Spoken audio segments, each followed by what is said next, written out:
ada yang sampai dia tuh fotoin itu ditaruh di depan tangannya, dia bilang saya udah nggak kuat menyusui. Itu itu hal yang gampang. Setiap ibu itu pasti kayak, kamu tuh udah jadi ibu, kamu pasti bisa menyusui. Kadang tuh aku suka ngerasa kayak, aku gagal nggak ya jadi ibu? Takutan gitu aku adalah aku menjadi besar dan ini aku belum cerita ke siapa-siapa ya, karena menurut aku sebenarnya agak takut dijudge juga sih, karena katanya aku yang salah, katanya aku yang bodoh.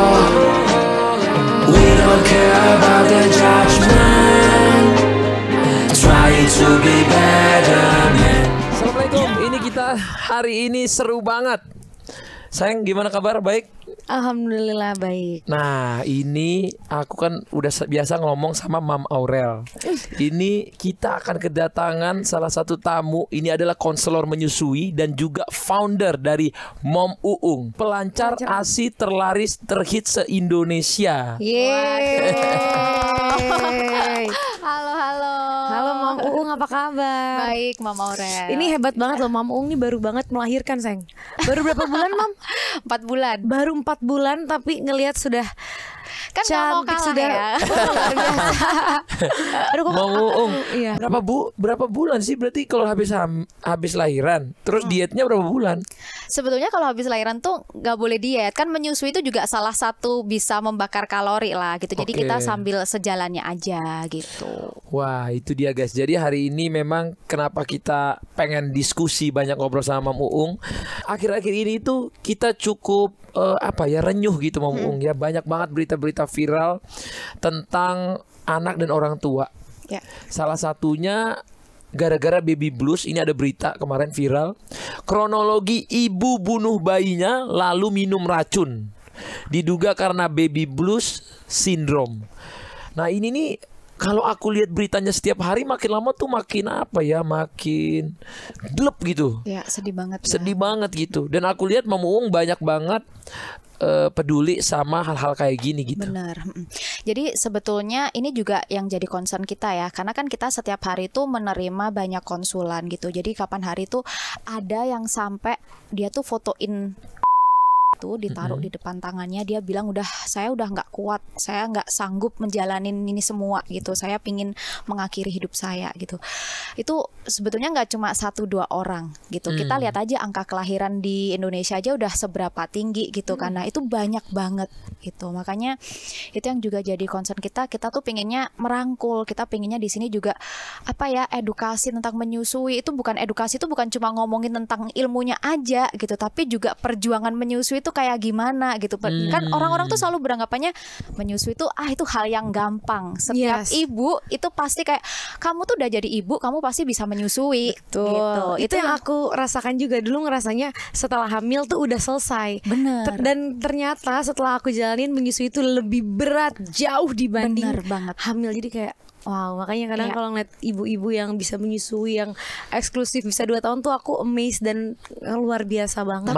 Tapi di sini Aurel juga hebat banget. Aku lihat, maksudnya kan makanya tadi ya kita bilang ya, kayak kita waktu hamil tuh kadang kita nggak sampai kepikiran kan menyusui itu bakal gimana. Nah, ternyata setelah kita melahirkan, kita tuh mau gendong bayi aja itu kadang masih, ini gimana gendongnya, gimana bawanya. Terus ternyata masih harus kayak, dipasin ya posisinya gimana. Sedangkan itu tuh kita nggak diajarin gitu loh. Kayak nanti kalau kamu habis nyusuin posisinya begini ya, bayinya bakal menangis, itu bakal mungkin ada rasa sakit, ada apa tuh nggak dijelasin. Akhirnya ibu-ibu ini merasa kayak, kok aku nggak seperti yang lainnya gitu, yang aku lihat di media sosial misal kayak gitu. Kok yang mereka kayaknya nyusunya happy-happy aja, padahal ya sebetulnya nggak tahu perjuangan di belakangnya gimana. Bener kan? Akhirnya jadi menyalahkan diri sendiri, kayak aku nih bukan ibu yang baik lah, aku nih bukan ibu yang berharga lah gitu. Aku nih makanya itu jadi baby blues. Bener. Jadi gitu. Kebanyakan baby blues tuh kebanyakan juga berarti karena mereka ibu-ibu ini tuh merasa saya tuh tidak sempurna lah. Bener. Maksudnya merasa banyak kurang. Akhirnya makanya ingin mengakhiri gitu ya. Benar. Dan aja juga yang maksudnya kayak dulunya misal nih ibu bekerja, terus tiba-tiba kan harus cuti, harus ngurusin anak, nggak ada yang bantuin gitu kan, pasti ngerasa kayak aku dulu nggak begini loh gitu. Aku dulu tiba-tiba kayak harus di rumah menghadapin bayi yang kalau bayi baru lahir kan nangisnya pasti udah ngerasain ya 2 anak lah gitu. Nangisnya tuh kadang nggak terprediksi, kadang kita pun nggak ngerti ini nangisnya karena apa gitu. Dan bayinya mau apa dan kenapa Bener, gitu ya. Gitu. Belum lagi kalau ketambahan ASINya nggak langsung keluar. Terus belum lagi omongan-omongan sekitar yang selalu menyalahkan. Itu lagi. Itu udah langsung boom gitu. Makanya aku selalu bilang ya guys ya, jadi ibu itu nggak segampang yang kita lihat. Bener. Even kalau kamu pernah lihat orang yang punya babysitter, itu aja berat, apalagi yang nggak punya. Karena aku lihat nih ya, kalau di agamaku ya, kenapa Nabi itu bilang ibumu. Karena kita itu jangan judge seorang ibu itu cuman, oh dia sesar jadi bukan ibu sebenarnya, oh dia normal tuh ibu. Bukan soal melahirkan doang guys, 9 bulan aja ngerawat di perut itu aku ngelihatnya luar biasa. Aku ngelihat mamaku 9 bulan di dalam perut, itu aja udah perjuangan. Nah after lahiran menyusui itu, oh my god, itu ibu bertarung dalam mual, dalam kadang-kadang ya bisa dibilang ya sorry ya, ini tuh sampai perih, lecet, bengkak, sampai ada yang abses, ada yang wah, nggak segampang yang kita lihat gitu. Makanya ketika orang banyak baby blues, ada kejadian-kejadian gini, ya memang nggak gampang gitu jadi seorang ibu gitu. Nah ini aku ada lihat video lagi kemarin. Nah ini seorang ibu baby blues dan mau dilempar anaknya ke kereta api. Ya Allah. Ini sebetulnya ibu ini kita udah datengin ibu ini, Papanta gitu. Jadi kemarin waktu ada kasus ini kita hampiri dia ke rumahnya gitu. Nah, dan memang kita sempat ngobrol-ngobrol. Memang secara kondisi itu banyak banget, jadi dari masalah ekonomi, masalah keluarga kayak gitu itu jadi satu. Bahkan ibu ini tuh sebetulnya waktu ditanyain dia sendiri nggak sadar. Jadi dia merasa kayak dia tuh linglung gitu loh. Jadi tapi kan kadang di berita mungkin kan, oh ini ibunya mau ngelempar bayinya gitu. Tapi si ibunya waktu itu bilang, saya itu nggak sadar. Jadi saya tuh tahu-tahu saya tuh jalan, tahu-tahu sudah di tengah itu udah dikurung gitu. Jadi dia masuk ke stasiun pun dia nggak sadar gitu. Oh dia sadar masuk ke stasiun. Dia tuh kan rencananya mau pulang kampung kalau nggak salah sama suaminya. Jadi waktu itu suaminya lagi pergi beli apa gitu. Nah terus mungkin dia tuh kayak linglung gitu loh, di alam bawah sadarnya. Bener gitu. Nah tiba-tiba dia tuh sudah dikerumin orang-orang, dia tuh baru kayak loh ada apa nih kayak begitu gitu. Tapi memang secara kehidupan dia berat gitu, dan memang dia sempet sih ada terpikir kayak pingin kayak udah menyudahi gitu. Tapi dia tuh bukan yang maksudnya menyudahi bersama bayinya gitu, maksudnya di dianya. Oh dia pengen mengakhiri hidup dianya. Iya gitu. Akhirnya sekarang ibu ini masih sama anak ini? Masih, dan bahkan ibu ini tuh ya puji Tuhannya ya, dia itu waktu kita datengin terus kita ajak ngobrol gitu, dia merasa tersupport, seneng, merasa didengarkan gitu. Terus di situ kita juga dampingin kan pada saat itu. Jadi si ibu ini sebetulnya dia tuh membantu suaminya untuk berjualan. Nah tapi kalau anaknya diajak jualan, anaknya itu kayak kulitnya sensitif gitu. Jadi kalau kena debu, kena apa, itu betul-betul yang sampai merah-merah yang beruntus keluar air besar-besar gitu. Nah makanya dia jadi bingung banget kan. Di satu sisi dia butuh duit, tapi di satu sisi anaknya juga nggak bisa diajakin. Tapi kan nggak mungkin ditinggal anaknya gitu. Nah makanya dari situ akhirnya kemarin ya kita support juga gimana supaya ibunya tetap bisa bekerja lah at least gitu, walaupun ibunya di rumah kayak gitu. Dan puji Tuhan ibunya ini juga semangat banget. Bahkan setiap eventnya kita kemarin yang Mama Nur datang itu juga di festival dia juga datang. Oh gitu. Iya gitu. Luar biasa banget. Jadi sampai sekarang tuh dia masih tetap semangat pengen jadi ibu. Dia malah justru karena kejadian kemarin tuh membukakan mata, oh ternyata di luar sini tuh banyak kok, ada kok yang mau support dia gitu, ada kok yang mau menerima dia kayak gitu. Wah memang ini penting ya. Kadang-kadang ini jarang dibahas, tapi menurutku podcast tentang ibu ini menurutku penting. Karena ketika aku melihat istriku 2 kali, ngelihat orang tuaku 10 kali gitu ya, aku ngerasa pengalaman hidupku tuh selalu di samping ibu-ibu yang hamil, menyusui, melahirkan gitu ya. Nah kalau menurut Mama Ungu sendiri, kenapa sih sebenarnya ibu-ibu ini bisa ngelakuin hal-hal yang kayak gitu? Apakah sering tuh ada bisikan halus, atau karena faktor ekonomi, atau ada sesuatu yang dia sendiri ya kayak tadi gak sadar gitu? Ya, ini sebetulnya aku juga mau cerita dari pengalaman aku sendiri ya. Aku itu di waktu melahirkan anak kedua aku juga sempat baby blues gitu. Tapi aku baby bluesnya tuh lebih merasa aku nih kayak jadi nggak berguna gitu. Kan biasanya kerja terus tiba-tiba disuruh di rumah ngurusin anak dulu karena kan anak kedua aku waktu itu operasi. Jadi pemulihan, jadi aku harus fokus ke anakku. Nah, banyak kerjaan kan yang maksudnya dibantu handle sama suami. Jadi di situ tuh aku merasa tiba-tiba kalau meeting nggak dilibatkan, ada apa tuh kok nggak ngerti, tiba-tiba udah taunya udah jadi, udah selesai gitu. Bukannya enak gitu? Ya, Cuma karena kebiasaannya iya, makanya itu tadi iya. itu hal-hal yang kadang tuh kayak buat sebagian orang mungkin enak loh, bener iya. kayak gitu, nggak bersyukur kayak gitu. Tapi di diri kita tuh ya jadinya merasa kayak kok aku tiba-tiba nggak pernah dilibatin ya, tiba-tiba tiba-tiba kok kayak ngambil keputusan aku nggak pernah. Jadi aku tuh udah nggak ini Kak kayak gitu. Namanya ibu baru melahirkan tuh kan hormonnya kacau banget di situ gitu. Terus jangankan kita ngomongin hormon, kita aja dengan rutinitas yang berubah secara tiba-tiba itu sudah bikin shock gitu ya. Terus masih nggak ngerti kayak ini bayi mau diapain, maunya apa gitu. Padahal secara ibu tuh pasti instingnya kan pingin memberikan yang terbaik. Tapi ketika dia melihat bayinya, dia udah berusaha timang-timang, berusaha nyusuin, kok bayinya masih belum tenang-tenang. Itu pasti udah kerasa kayak kok anakku begini, aku nih nggak becus nih, kayak nggak bisa ngurusin anak kayak begitu. Ada perasaan-perasaan gitu. Nah, jadi itu memang bisa dialamin oleh setiap ibu gitu ya. Dan itu yang akhirnya membuat kayak kita ya baby blues itu real loh gitu. Jangan dianggap kayak orang yang baby blues itu dianggap nggak mungkin lah seorang ibu begitu. Kalau ibunya begitu itu berarti kurang mendekatkan diri dengan Tuhan lah. Apa nggak gitu. Karena banyak sekali faktor di luar sana tuh yang bisa nyebabin ibu jadi baby blues gitu. Bahkan aku punya ada satu ibu yang konsul ke kita. Jadi dia itu sadar dia baby blues. Dia sadar untuk mendekatkan diri ke Tuhan, tapi setiap itu muncul dia itu kesulitan sekali untuk mengontrol gitu. Jadi akhirnya ya dia butuh tempat untuk menyampaikan, aku begini, aku ngerasa begini, kok hari ini aku merasa gini. Jadi sebetulnya tuh ibu-ibu tuh butuh didengerin, butuh ada suatu wadah yang bisa dengerin unek-uneknya dia, apa yang dia rasakan tuh apa sih kayak gitu. Jadi bisa dibilang obatnya baby blues ini adalah dengan sharing gitu. Dengan sharing bisa, dengan dimengerti bisa. Ada temen sih. Bener. Justru menurut aku ya orang yang baby blues itu pertama lingkungan sekitar dia tuh harus menyadari itu. Jadi kita tuh bukan reject kayak masa sih kamu ibunya kok mau begitu ke bayinya gitu. Tapi kita tuh harus menerima dulu tuh perasaan ibunya apa gitu. Apa yang dirasakan ibunya kita terima, kita dengerin, kita kita support dia gitu. Nah, dengan ibu ini merasa kayak oh ternyata aku yang begini tuh aku masih diterima ya, terutama kan dari suami, dari lingkungan sekitar kayak gitu. Walaupun misalnya dari kayak aku rasa Mam Aurel pasti kan dari luar udah pasti der gitu. Tapi kan yang terpenting kan lingkup keluarga kita dulu tuh bisa menerima perubahan kita gitu. Itu merupakan support yang sangat luar biasa sih buat setiap ibu. Jadi bisa dibilang orang sekitar itu juga mempengaruhi gitu ya. Mempengaruhi banget. Jadi bangetan. Nah, ciri-ciri orang itu lagi kena baby blues tuh apa? Misalnya yang nonton nih, lagi nonton sekarang, ini aku nih lagi baby blues apa enggak ya? Nah itu gimana tahunya? Gimana ya? Sebetulnya begini sih, setiap ibu ketika kalian merasa kalian kehilangan diri kalian sendiri, kalian mulai merasa kok aku begini ya, kok aku begitu. Terus kayak tiba-tiba nangis. Kenapa sih?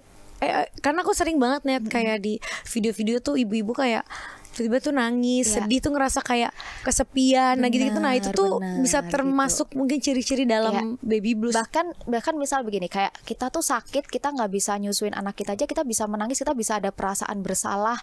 Kayak kenapa sih kok aku sakit? Aku nih membawa virus ya untuk anakku kayak gitu. Itu bisa menjadi kayak satu celah untuk baby blues itu tadi gitu. Tapi baby blues ini terjadi di awal-awal kali melahirkan ya. Sebetulnya kalau sudah bukan di awal-awal kali kelahiran tuh kita nggak sebut itu sebagai baby blues gitu. Jadi kayak kalau udah setahun gitu udah nggak baby blues. Sudah bukan baby blues. Kalau dia kesel sama anaknya berarti itu bukan baby blues. Bukan baby blues gitu. Jadi baby blues itu terjadi di awal kali ibu melahirkan. Nah, kalau dibiarin itu bisa masuk menjadi depresi gitu, postpartum depresi gitu. Makanya berarti setelah seminggu gitu atau? Ya, setelah seminggu baby blues nggak teratasi nih, itu bisa jadi postpartum depresi begitu. Itu yang harus diatasi. Jadi kalau udah setahun lewat ya itu sebetulnya kita nggak bisa bilang itu baby blues lagi begitu. Bapak-bapak katanya juga bisa ya baby blues. Baru denger ya kayaknya ya. Atau bapak-bapak ini baby blues kan diri. Enggak ada bapak-bapak. Enggak ya? Enggak ada. Tapi swear nih, saya kan kita kemarin meeting. Ada yang bapaknya bilang dia baby blues. Oh gitu. Iya. Atau mungkin Partner gini, kita sendiri loh. mungkin sebenarnya gini, bukan mungkin Dia bilang baby nggak, blues loh, saya. mungkin sebenarnya gini kali kan, mungkin ada juga para bapak-bapak nih, contohnya kayak Bang Atta yang biasanya mungkin dia kerja setiap hari, tiba-tiba ada anak, Benar. dan dimana istri mungkin juga kayak kamu bantu dong, kamu harus di rumah dong gini. Nah mungkin bapak itu ngerasa kayak karena di push terus dia jadi stres, mungkin itu ya bisa juga atau bisa jadi begini, biasanya tuh bapaknya ngelihat istrinya stres, dia jadi ikutan stres gitu, karena dia merasa kayak aku nggak mau istri aku begini, jadinya dia ikutan stres begitu. Jadi menurut Mama Uung baiknya gimana nih kalau misalnya orang baru melahirkan, seorang ibu melahirkan, yang bener tuh suami tuh harus menemani di sampingnya kayak terus menerus, atau bagaimana gitu? Sebetulnya kita juga nggak bisa memaksa suami kita kayak 24 jam ada di samping kita ya gitu. Karena gimana pun kan kalau di Indonesia kita tahu suami ini rata-rata bekerja ya untuk ekonomi keluarga. Nah kalau suaminya cuti nggak ada pendapatan juga sama tambah aja. baby blues. Bener gitu. Bukan jadi obat ya. Bener Terus suaminya stres di rumah, aduh aku gimana menafkahi keluarga. Jadi menurut aku tuh itu harus komunikasi sih. Setiap apa yang kita rasakan itu harus komunikasi. Dan suaminya ini harus memahami, karena gini, kayak misal kita cerita, kok aku ngerasa gini ya, kadang suami itu kan gini, nggak mungkin, itu paling cuma perasaanmu aja gitu. Kadang tuh tanpa disadarin suami itu menimpalinya seperti itu, padahal mungkin suami walaupun cuma diem bingung ya, mungkin harus nanggepin apa ya gitu, diem aja kayak oh ya sabar ya, atau sekedar ucapin sayang kamu udah luar biasa banget loh gitu, kamu lihat perjuangan kamu ini udah keren banget gitu, itu aja di ibu-ibu tuh udah seneng gitu. Jadi sebetulnya tuh setiap ibu yang baru melahirkan, kita tuh harus mengenali diri kita. Kita tuh harus mendengarkan sinyal-sinyal yang dikeluarin sama diri kita sendiri. Even itu kita merasa sedih, kita ngerasa kok tiba-tiba aku kayak begini banget ya, berubah banget, aku jadi kayak uring-uringan, jadi moody banget, suami pulang aku jadi kayak pengen marah, ditinggal suami pengen marah kayak gitu-gitu. Itu kan kita harus tahu ya, ada apa yang salah dengan diriku, itu kan sebetulnya sebuah sinyal. Nah, itu harus dikomunikasikan sama suami, dan di situ suami pun juga harus memahami istrinya dengan perubahan rutinitas istrinya, perubahan diri istrinya itu tadi begitu. Jadi harus disupport gitu. Ya kuncinya sebenarnya adalah support ya. Cuman emang aku nggak tahu ya, karena ada beberapa juga mungkin teman-teman yang tanya atau mungkin aku juga kepo gitu ya, kayak misalnya orang biasanya ibu-ibu yang baby blues itu emang biasanya ibu-ibu yang ngasih ASI doang ya. Maksudnya kadang kan ada ibu yang mungkin ngasihnya sufor kayak gitu. Mereka ibu-ibu ini tuh merasakan baby blues juga atau enggak? Jadi sebetulnya baby blues itu nggak memandang ibu ASI ataupun ibu formula. Jadi bukan gara-gara dia nyusuin jadi baby blues, bukan gitu. Cuma mungkin yang tersorot itu lebih banyak ke ibu ASI.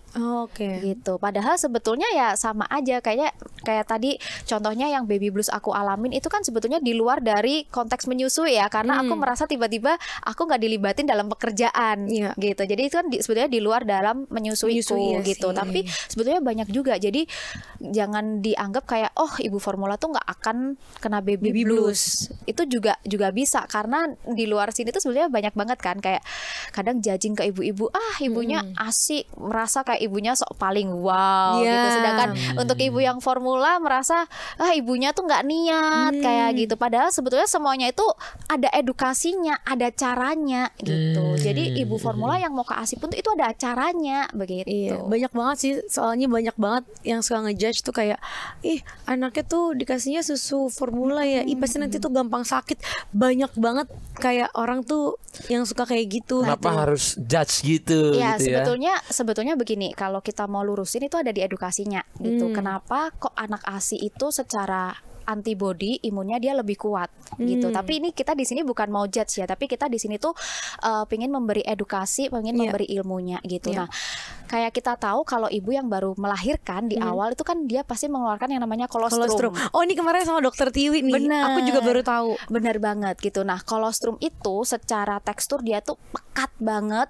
Secara jumlah dia mungkin nggak sebanyak ASI yang udah matang gitu. Jadi kita bilang kolostrum ini keluarnya cuma di kayak hari pertama sampai 3 atau bahkan 5 hari gitu. Nah, kalau di ASI setelah seminggu tuh biasanya kita masuknya ke ASI yang lebih matang gitu. Nah, di sini yang namanya kolostrum itu jumlahnya juga nggak banyak. Nah, bayi baru lahir kan dia lambungnya kecil. Nah, terus ususnya itu dia masih bolong-bolong. Nah, dia butuh kolostrum ini tadi yang untuk menyempurnakan pencernaan.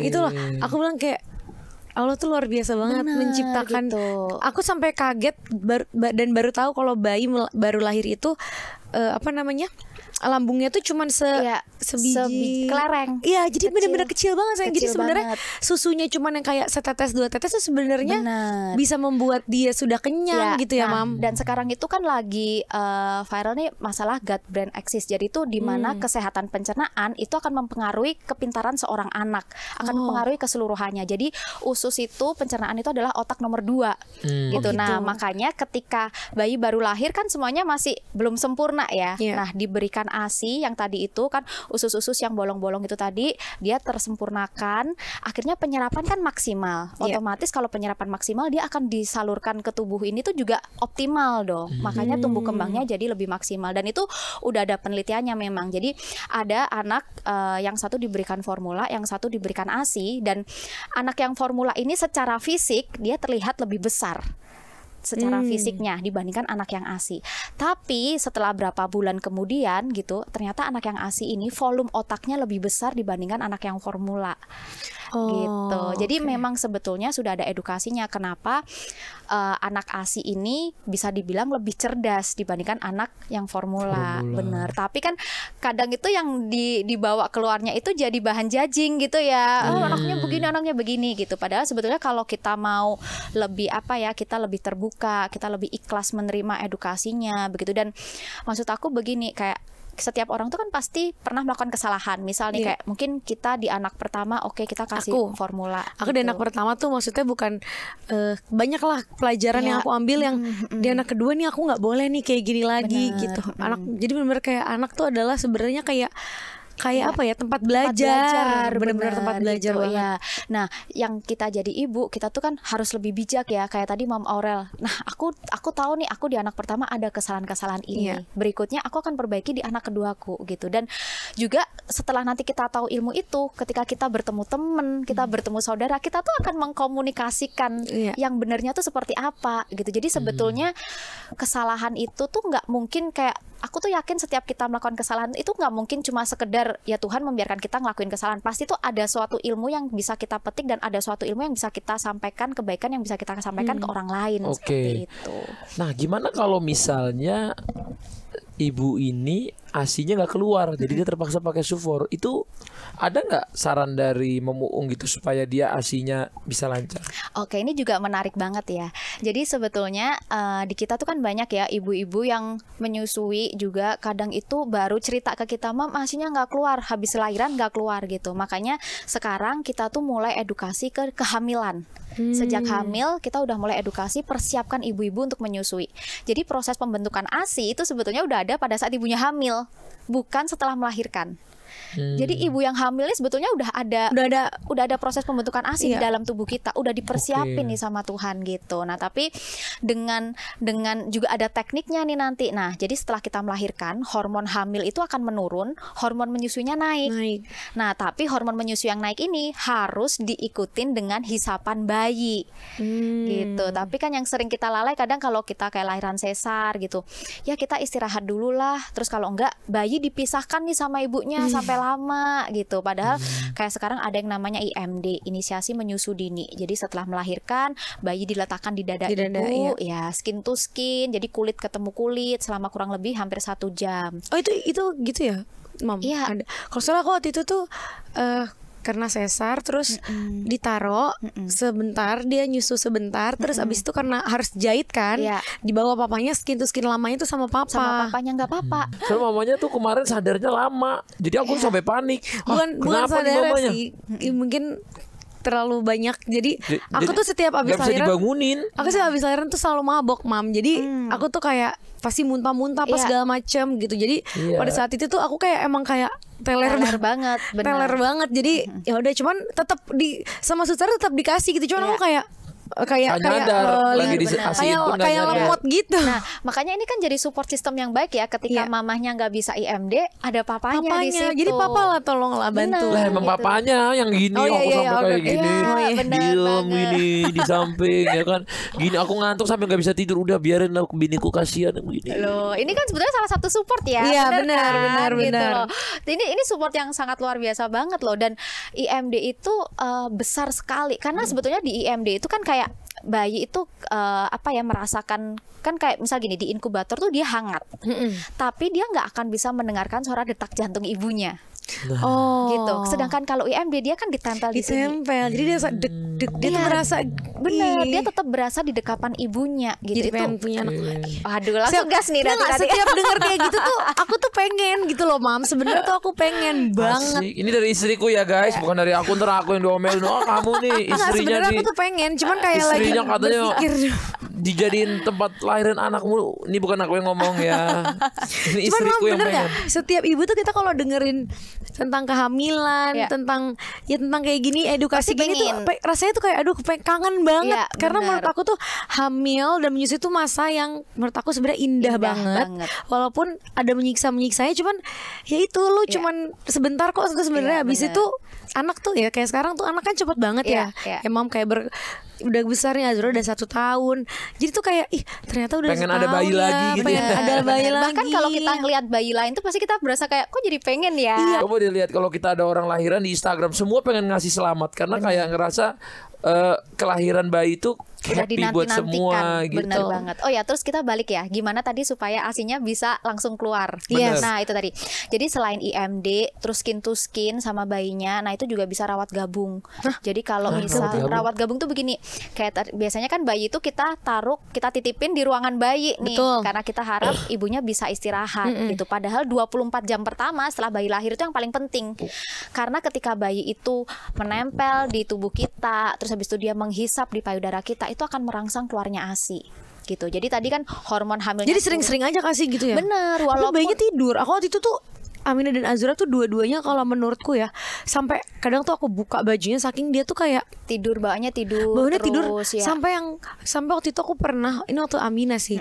Jadi kita berdua akunya tidur, papanya tidur. Nah itu aku sempat bengkak payudaranya karena aku tuh ketiduran jadi aku nggak pumping karena aku biasanya kan pumping ya jam 3 bangun Ada pumping jamnya, ya ada jam terus jam 2 jam sekali aku tuh bangun. Nah itu tuh aku kebablasan dari jam 12 aku baru bangun jam 6 dan ternyata pas aku cek itu Amina terlelap tidur aja diem. Aku sampai kayak hah ya ampun ini wah itu udah banjir kemana-mana Ya, udah bahas. kemana-mana Yes. pasti. Nah itu tadi kalau semisal bayinya memang kan ada kayak teknik membangunkan bayi. Iya. Salah satunya ya kita buka, kita Bajunya, gantiin pampers, iya. bener kayak gitu. Nah kalau memang bayinya belum mau bangun, itu sebetulnya kita bisa bantu perah dulu. Oh, Perah oke. pakai tangan atau perah pakai Pumping gitu ya. pumping, Yang penting bener. dikeluarin gitu. Dan sekarang kan kayak contohnya di Mambuung udah ada portable yang menurut Yes. aku gampang banget tuh dipakai. Dimanapun sambil Bener. kerja Iya, dan suaranya juga nggak berisik, nggak akan mengganggu lah suami mau bayi besar maupun bayi kecilnya buat kita proses Bayi pengeluaran besar, bener iya, dan iya, proses iya. pengeluarannya juga jadi optimal. Jadi ibu tuh nggak perlu berlama-lama untuk kayak nungguin, karena kan ada beberapa ibu tuh yang merasa pumping itu membosankan. Iya Gitu. lagi aku gitu waktu itu kayak nungguin aku kan 20 menit karena suka kayak aduh Iya, kok bosen. bosen banget gitu Kadang kan. ngapain ya sambil nonton Bener. Iya, nah makanya kayak gitu dengan pumping yang cepet, terus pengosongan cepet, akhirnya kan kita bisa istirahat lagi. Karena kalau enggak, bayangin aja misal bayinya belum mau netek, terus kita masih harus pumping kayak per 2 jam ya atau per 3 jam, kayak baru pumpingnya setengah jam, baru naruh di plastik, masukin peralatan di situ, kita tidur kayak baru sekejap udah jamnya pumping lagi Iya. kayak gitu. Itu sih Gitu sih. membuat Jadi, lelah ya, cuman bahagia. Bener gitu. Iya yang penting ibunya bahagia dulu. Kalau ibunya bahagia semuanya lancar, asinya Tapi lancar. nggak semuanya ibu merasa seperti itu. Oh gitu. Oh. Yes, karena aku ada kemarin yang curhat ke aku gitu, dia merasa kenapa dia nggak bahagia dengan proses menyusuinya. Jadi Kenapa? dia merasa kayak dia lihat ibu-ibu di luar sana tuh happy gitu, punya anak menyusui gitu, tapi dia bilang aku nggak happy loh. Gitu. Ribet gitu ngerasanya ya? Iya dia Apa? ngerasa kayak iya dia ngerasa ribet, dia merasa kayak apa sih kayak Iya, gitu, iya, iya, kayak iya, gitu. iya. Itu juga ada. Iya ada sih, aku yang Iya. itu ada. Tapi mam aku ini aku belum cerita ke siapa-siapa ya karena menurut aku sebenarnya agak takut dijudge juga sih karena jadi yang kehamilan yang kedua nih Azura karena kan aku ngerasa waktu itu tuh aku tuh kan gendut banget Ya.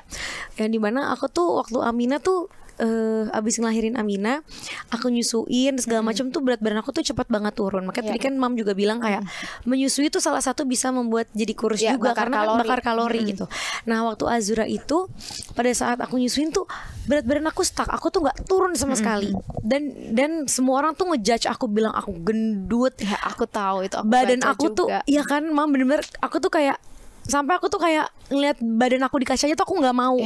Nah sampai aku di titik kayak nggak, aku udah nggak mau nyusu lagi deh. Kayaknya ini gara-gara aku nyusuin aku jadi gendut nih.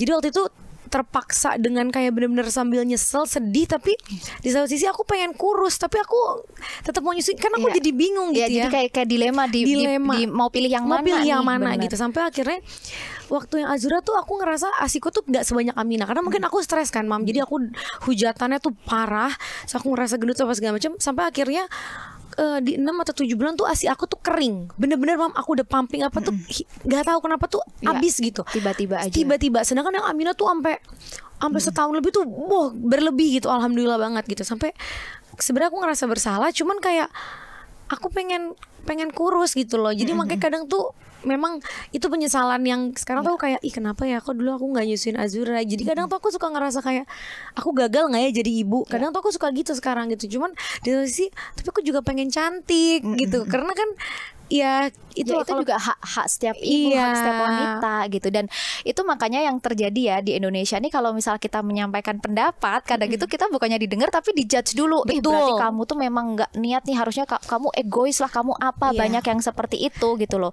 Padahal mungkin dengan dia bisa menyampaikan unek-uneknya, dia merasa diterima, nanti dia bisa menemukan solusi di mana aku tetap bisa mengurus tapi asiku tetap lancar.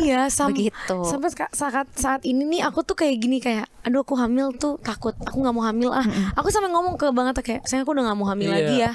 Karena kenapa kan judgmentalnya ngapainnya tuh luar biasa, yang kayak aku kayak nggak siap deh gitu. Karena kalaupun nanti aku hamil bisa aku kayak aku nggak mau makan nih, takut gendut karena sampai setakut itu, bener-bener ngatainnya tuh yang kayak parah banget gitu, sampai brutal lah ngatainnya. Dan itu pasti setiap orang tuh kayak punya ketakutannya masing-masing. Ketakutan gitu aku adalah aku menjadi besar dan karena kita sadar ya, maksudnya kayak waktu itu aku sendiri juga jujur aku waktu baca kamu gitu itu aku ikut kayak sebel, kenapa sih orang-orang ini kok kayak begitu gitu. Maksudnya banget. Ini baru juga stres. Bener kan, baru lahirin terus masih nyusuin, terus tiba-tiba udah di shaming yang luar itu shamingnya sih parah. Sampai sekarang tuh orang kalau aku bilang jadi kadang kalau Bang Atta pengen deh punya anak gini-gini, orang tuh pada komennya jangan dulu Rel, ntar lu jadi gede lagi. Nah itu tuh ngaruh banget. Kadang aku kalau baca nggak deh, aku juga makanya kadang kayak iyalah ayo dong hamil lagi Rel gitu.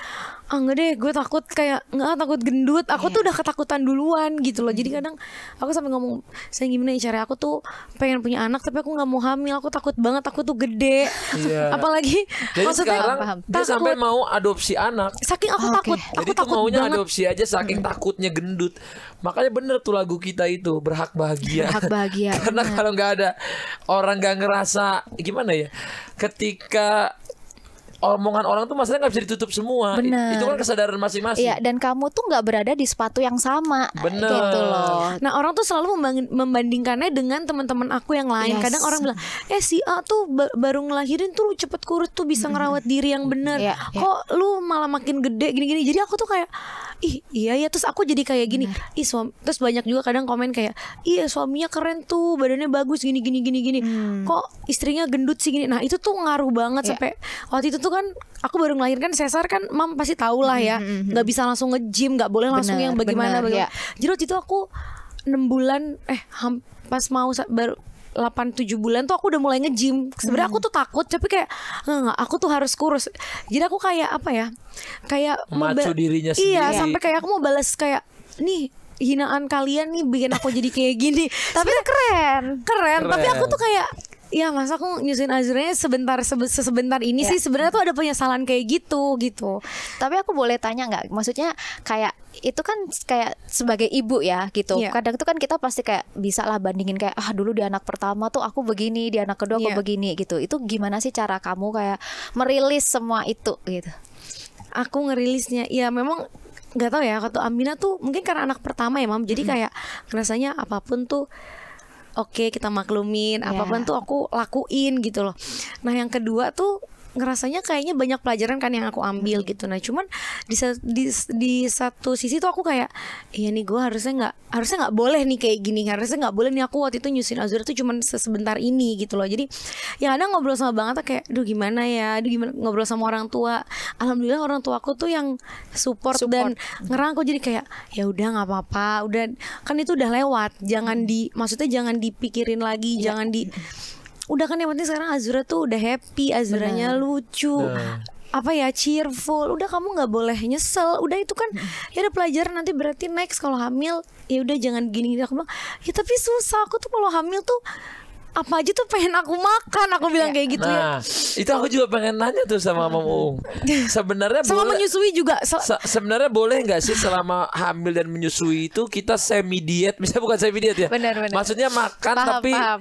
gimana ya? Paham kan maksudnya? Dijaga gitu maksudnya. Dijaga Kan? biasanya kan kalau lagi hamil tuh kayak bakso, mie ayam, Indomie, mie instan, semua kan dibantai tuh. Benar, karena itu sebenarnya hormon. Kayak kita tuh bawaannya tuh pengen lapar makan terus. Iya, dan CS-nya tuh parah ya, sampai kayak aku sampai nggak bisa tidur, Mam. Bener. Aku bener-bener kepikiran nih. Misalnya aku habis ngeliat ada orang lewat nih di sosmed lagi makan, misalnya contoh makan nasi Padang. Udah mau tidur nih jam-jam misalnya udah jam 10, udah jam 11 udah di kamar gitu. Ih, nasi Padang enak banget. Enggak deh, nggak usah gitu.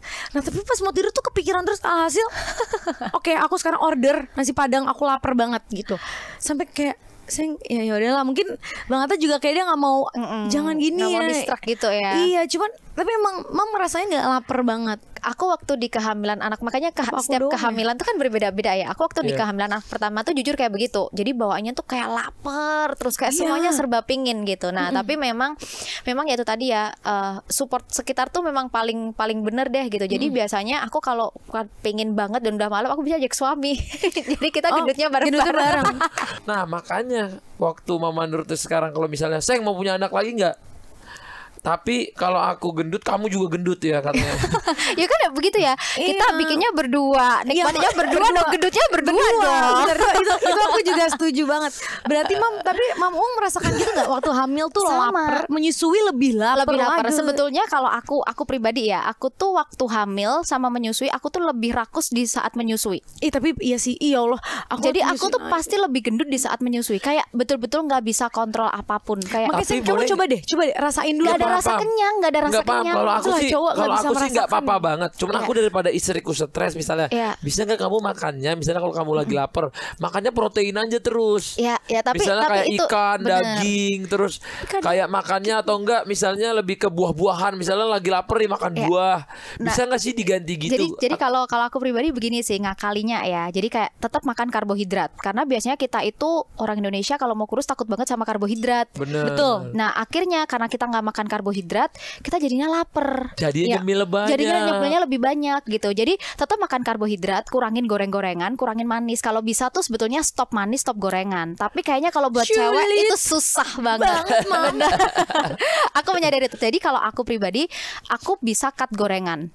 Jadi aku mungkin gorengan nggak makan, tapi kalau cake, boba yang semacam aku masih makan. Itu kayak reward lah buat diri aku, dan aku nggak membatasin gitu. Jadi aku makan, utamain dulu nih misal kayak protein dari telur, misal sehari 4 butir telur kayak gitu. Terus dada ayam atau protein gitu. Terus habis itu karbohidrat tetap makan, karena aku nyadarin banget kalau aku nggak masukin karbohidrat, aku tuh nggak bisa kenyang. Kayak apa ya, jadi lebih gampang lapar, akhirnya jadi kemana-mana. Persis kayak aku berarti gitu. Jadi aku tuh kalau nggak makan karbo, jadinya tuh jadi tambah makannya banyak. Bener. Aku mendingan makan nasi tapi habis itu udah nggak nyemil-nyemil. Sebetulnya kalau kita itu kan orang tuh kenapa sih takut banget sama nasi? Nasi satu mangkok aja cuma 100 kalori gitu loh, dibandingkan kayak kita makan gorengan, misal pisang goreng 3 biji udah berapa ratus kalori. Bener kan gitu. Jadi tetap makan itu. Nah kalau semisal kamu memang masih pingin nih, misal kok aku pingin yang manis-manis, ya udah makan nih es krim, ya udah es krim 1 aja gitu. Jadi terus kalau semisal belum kenyang, minum dulu air. Kayak gitu. Jadi kadang itu tuh bikin kayak apa ya, rasa kenyang, ada kayak mungkin kayak perasaan kenyang. Nah nanti misal kayak berapa jam lapar lagi, ya kita makan lagi. Tapi aku sendiri tuh selalu kayak utamain dulu, yaitu protein masuk dulu lah. Protein gitu. dulu, karena protein itu bagus buat bayinya kan. Bener gitu. Buat bayi itu bagus banget protein. Makanya kadang-kadang aku ngelihatnya gini sih. Sebenarnya kalau aku tuh nggak masalah ibu hamil gemuk atau enggak, tapi asalkan jangan baca sosmed. Karena menurutku aku aja yang nggak baca nih bukan ibunya ya. Iya. Maksudnya bukan ini istriku gitu ya. Aku kan suaminya, aku baca Kesel. Betul kan? Aku aja kesel waktu itu beneran waktu di shaming aja aku kesel. Makanya kadang-kadang kita ngasih saran itu bukan karena gimana, tapi kayak Seng apa gimana ya, apa gini ya. Soalnya kayak wah ini nggak akan berhenti. Waktu itu brutal banget Kak. Bener. Aku sampai lagi kan menghibur dia, misalnya jalan-jalan kita ke luar negeri. Itu isi komenan, misalnya dia lagi bikin TikTok, itu isi komenannya tuh kayak begitu semua. wah semua itu shaming gitu. Ini kan maksudnya yang ngatainnya lebih parah tau nggak apa? Bukan laki-laki, sesama ibu-ibu juga. Jadi ya semoga sih nanti kita ngobrolin hari ini tuh bisa lebih ini ya, kayak kadang tuh kita sebagai sesama ibu kan katanya ibu tuh yang paling mengerti ibu-ibu. Woman support womannya nggak ada kayaknya. Iya, tapi kenapa yang paling jahat kadang itu mulutnya ibu-ibu juga gitu. Jadi aku sebetulnya kayak ya kenapa di situ tuh kita hadir ya, Mama Uung tuh juga sebagai wadah seperti itu kan, kita punya komunitas ibu-ibu tuh udah 20.000 lebih gitu. Terus kita sering ngadain acara buat ibu-ibu juga gitu.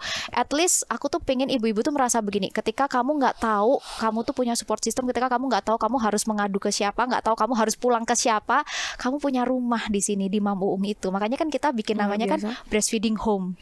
Oh, gitu. udah jadi Mam? Udah jadi di Surabaya gitu. Dan itu kita benar-benar kayak menerima semuanya. Makanya kenapa juga setiap acara kita, setiap program kita, fasilitas kita semua digratisin, karena kita itu bener-bener rame banget waktu itu. Dan karena kita tuh pengen merangkul semua ibu-ibu gitu, supaya nggak cuma ibu-ibu yang berduit aja nih yang bisa datang, bisa merasakan rumah gitu. Tapi ibu-ibu dimanapun itu kamu juga bisa merasakan hangatnya rumah kayak gitu. Betul. Tapi Mama Uung ada rencana bikin ini juga nggak sih, kayak susu pengganti ASI gitu? Enggak.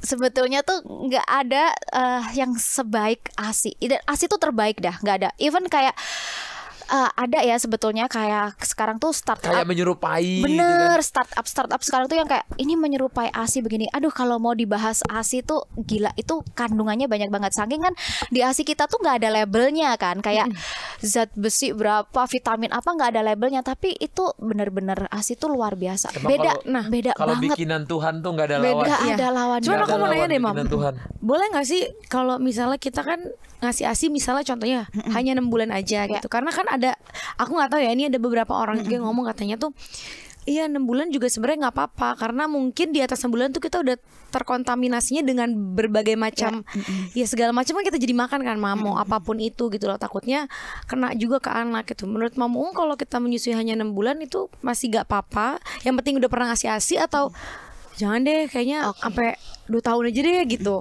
Jadi sebetulnya gini, aku pun nggak pernah kayak kalau misal kita bikin target ke ibu-ibu gitu ya, kayak bu-ibu nyusuin ya sampai 2 tahun. Oh ibunya pasti udah kabur deh kayaknya. Kayak udah bayanginnya macam-macam. Jadi aku selalu bilang ke ibu-ibu, Bu habis melahirkan 3 hari dulu, nanti setelah 3 hari 1 minggu dulu. Ibu bisa lewatin 1 minggu, kita baru cari cara lagi berikutnya gitu. Jadi supaya ibu itu nggak merasa terbeban.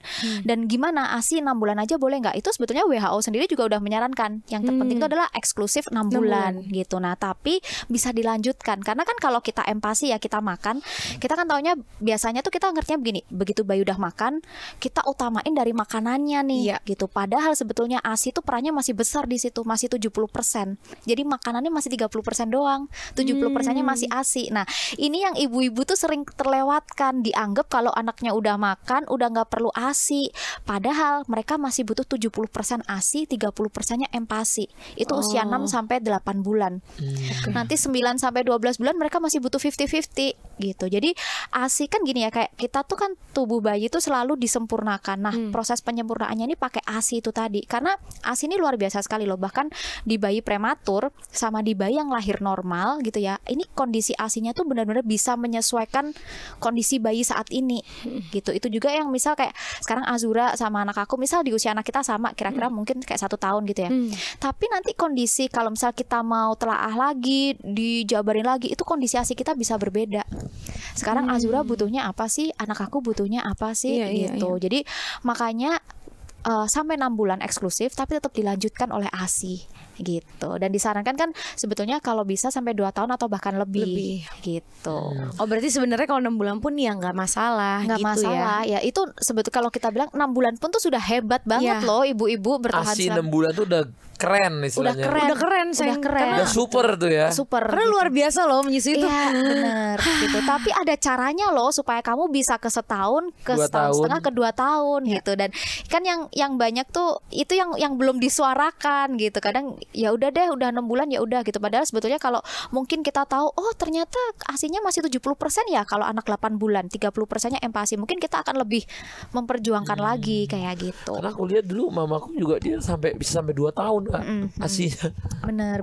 Kalau orang dulu kan rata-rata malah sampai anaknya 5 tahun aja masih ada yang masih bisa ya. masih Itu bisa. kenapa ya? Emang beda ya? Makin zaman makin kesini makin singkat. Bukan sih, apa karena era juga berganti gitu? Ya sebetulnya begini ya, kayak kita ngomong ekonomi juga sekarang makin ini tuntutan makin besar. Bahkan sekarang banyak juga ibu-ibu yang misal di rumah sekarang juga dituntut harus kerja buat bantu support suaminya. Ada yang gitu. sambil live, bener, ada yang kerja gitu. jualan Makanya, kue. yes gitu. Makanya kayak menurut aku support system itu penting banget sih. Penting Jadi, banget. kalau ibu mau menyusui yang pertama tuh mentalnya dulu, dia harus kayak disetelin nih. Aku tahu menyusui itu begini, ini harus mental kuat dulu. Kedua support system. Iya.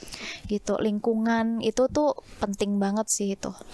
Wah, ini kita banyak input banget hari ini dan semoga ibu-ibu di luar sana yang lagi mau lahirin anak, yang lagi udah ngelahirin juga ataupun sekarang lagi mengasihi. Benar. Ini bisa banyak banget dapat ilmu yang disampaikan sama Mam Uung. Tapi sebelumnya sekarang aku mau tanya, Mam Uung ini kan basicnya adalah pengusaha ya? Ya. Sebetulnya aku konselor ibu, dulu atau pengusaha dulu? jadi sebetulnya begini. Dulu awal mulanya itu adalah aku di Mam Uung ini karena merasakan dari diri sendiri.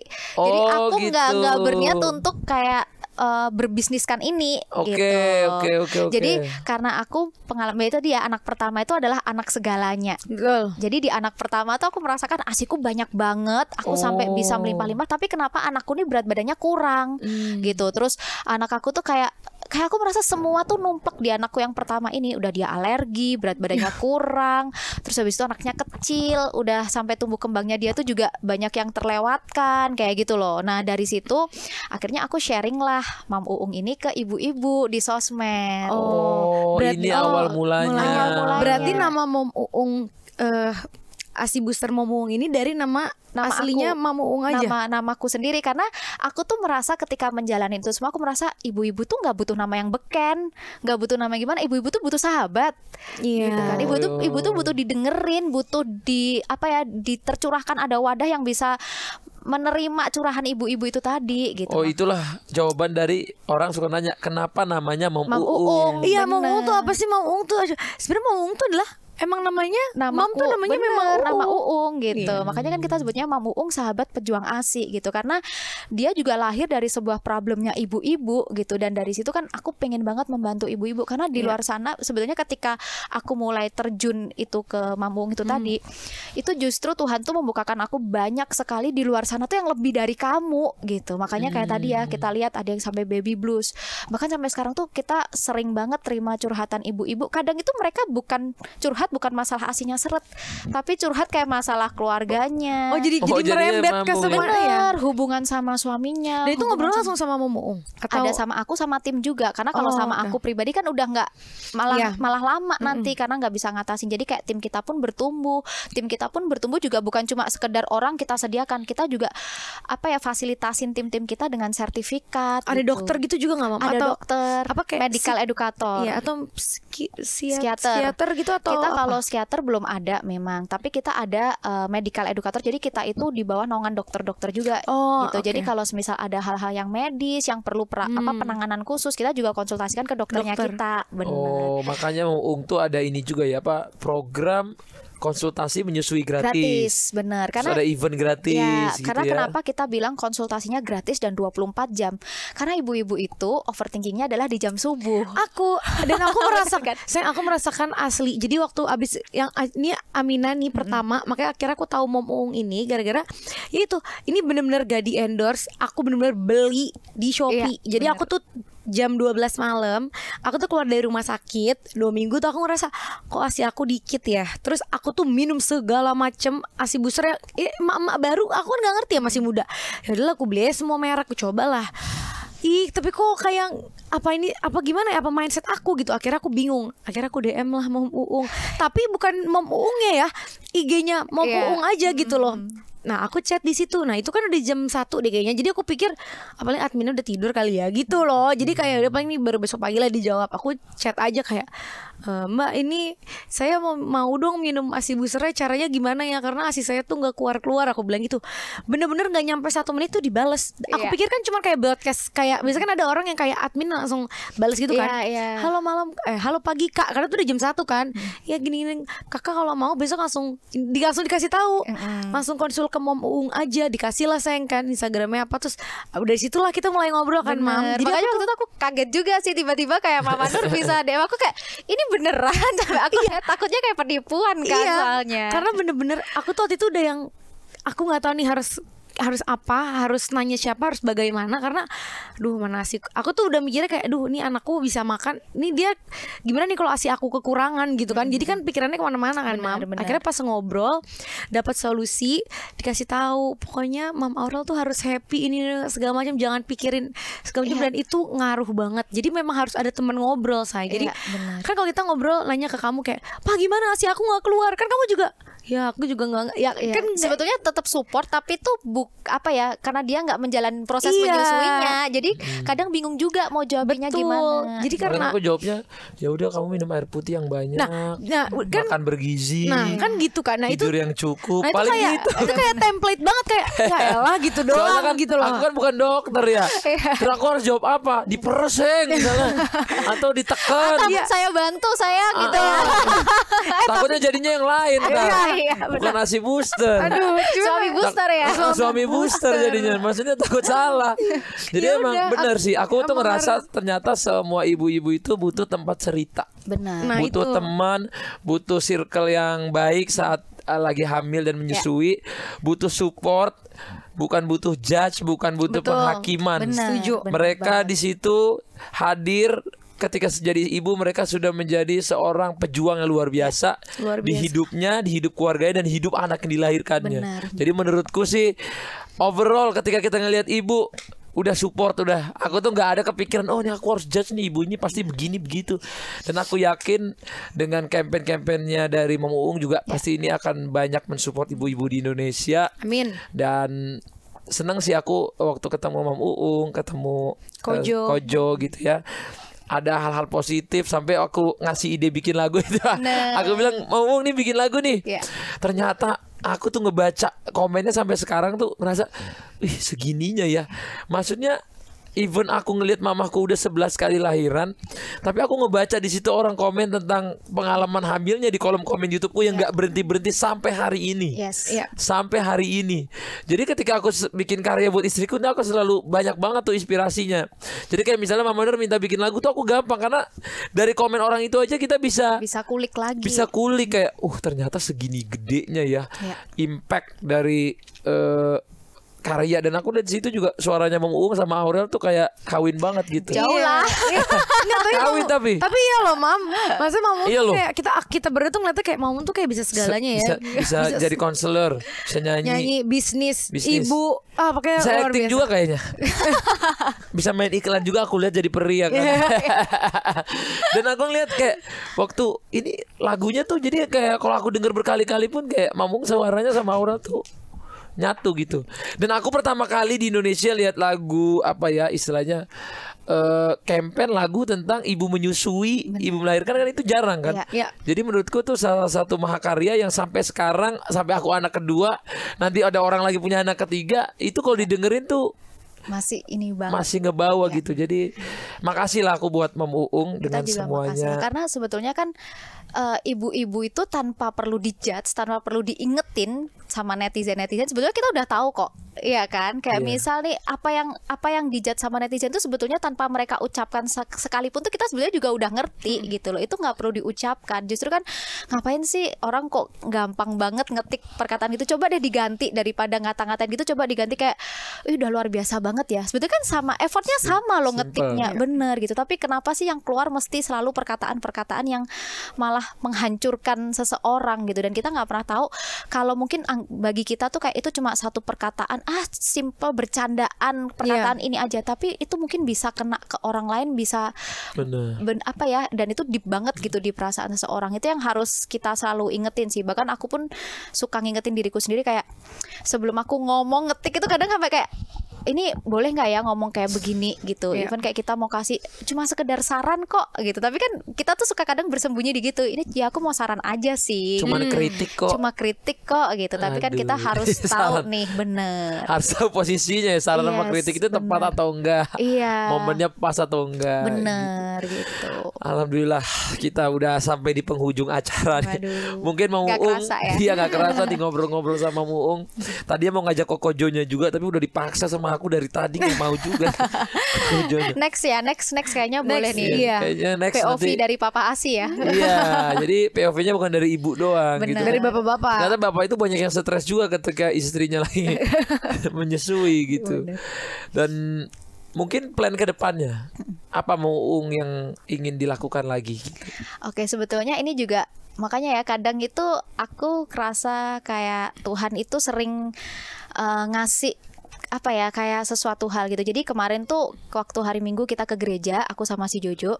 Terus tiba-tiba kita tuh kepikiran gimana kalau kita tuh ngadain suatu kayak aksi sosial gitu. Jadi pemeriksaan gratis untuk ibu-ibu hamil gitu, terutama kayak yang di luar-luar pulau. Jadi dari tahun kemarin tuh sebetulnya kita udah pingin banget ke Papua gitu, karena kita tahu di Papua tuh maksudnya secara edukasi, secara medis itu masih kurang banget gitu. Kita pingin ke sana, tapi karena aku hamil akhirnya terpending gitu. Nah, terus kemarin waktu ke gereja, terus kita tuh kayak diingetin, gimana kalau kita ngadain acara itu sosial buat ibu-ibu hamil gitu. Karena kalau kita mau support ibu menyusui, itu nggak bisa dimulai setelah ibunya lahiran.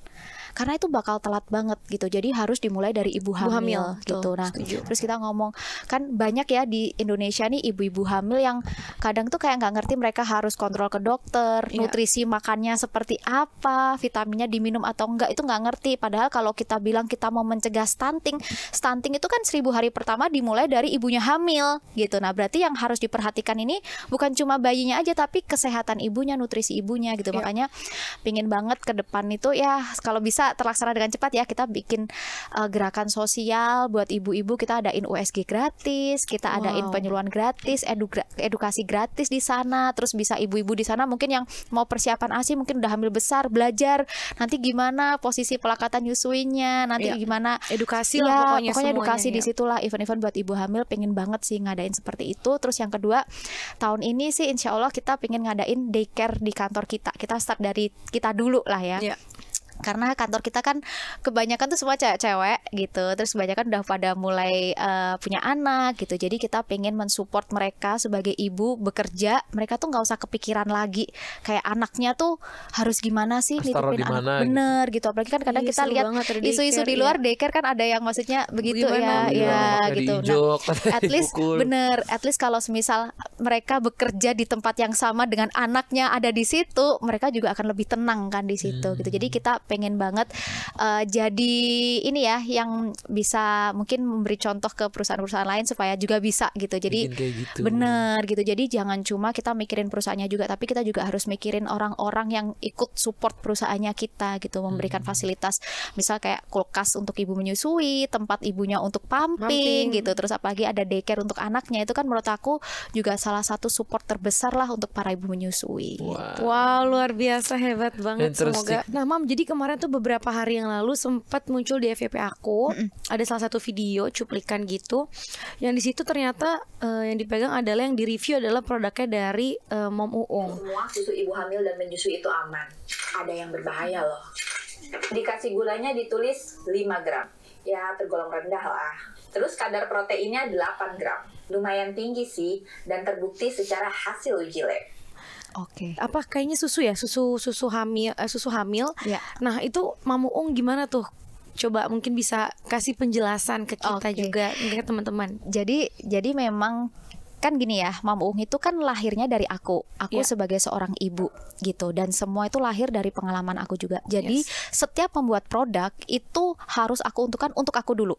Jadi Mam coba dulu lah semua. Aku coba dulu. Aku mau nggak kira-kira kalau produk ini launching tuh aku minum. Jangan sampai aku cuma launching aja tapi ternyata aku nggak minum gitu. Karena kan apa yang aku berikan keluar sana, ibu-ibu, anak-anak mereka tuh juga adalah anak-anak aku gitu. Aku juga bertanggung jawab atas itu gitu. Jadi kita makanya bikin susu khusus untuk ibu hamil dan ibu menyusui itu benar-benar kita tuh riset banyak hal gitu, kayak apa ya, bahan-bahan yang bisa menunjang menutrisi untuk ibunya gitu. Terus kita juga tahu kayak tadi Papa Ta bilang kan, ibu hamil tuh diutamain proteinnya, ibu menyusui diutamain proteinnya gitu. Makanya juga kita masukin di situ protein yang tinggi gitu. Terus kita juga tekan gulanya sebisa mungkin. Tapi kalau misal kita mau ngomong sampai nggak ada manis, nggak bisa gitu, karena pasti malah kalau rasa nggak enak percuma ibunya nggak mau minum gitu. Jadi itu rasa tetap enak dengan gula yang aman gitu ya, masih dalam batas yang sangat-sangat aman. Terus juga secara nutrisi yang lainnya harus kompleks di situ, harus benar-benar memenuhi gizi untuk ibunya gitu. Bahkan kita kemarin kayak sampai sering kan beberapa kali kayak kunjungan ke pabrik, jadi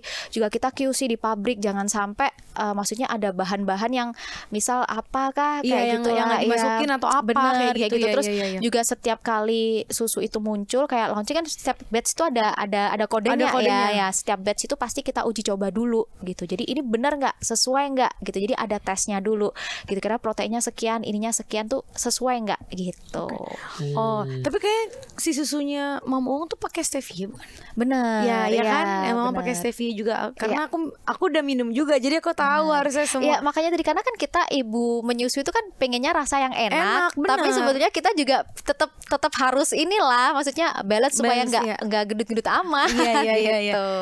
Tapi gula itu emang nggak bisa diganti ya Bu? Misalnya diganti sama apa ya, madu atau apa gitu? Bisa, tapi karena begini, kalau kita kan kemarin juga coba dengan banyak hal begitu, tapi secara taste gitu itu masih kurang gitu kan. Kita tuh setiap kali mau launching produk pasti aku cobain ke aku dulu, terus habis ke aku biasanya kita kasih ke kantor. Bener, di anak-anak kantor ada masukan apa, jadi nggak boleh cuma menurut aku udah enak gitu, karena kan setiap lidah beda. Contohnya kayak gini, aku udah kebiasaan misalnya kayak diet gula, diet garam, pasti begitu kena gula yang sedikit aja pasti kita merasanya itu terlalu manis atau terlalu asin gitu. Sedangkan mungkin orang-orang yang nggak terbiasa dengan diet gula, diet garam, akhirnya merasa kurang manis nih, kurang enak nih kayak begitu. Nah makanya kita pasti kayak survei dulu gitu. Jadi setiap kita launching produk itu pasti kita kayak isi kuesioner gitu, terus kayak ini gimana, dan kita kasihnya bukan kayak ini susu Mama Uung ya, bukan. Jadi kita betul-betul kayak istilahnya kayak blend box gitu, supaya kita tahu kan mereka tuh review secara jujur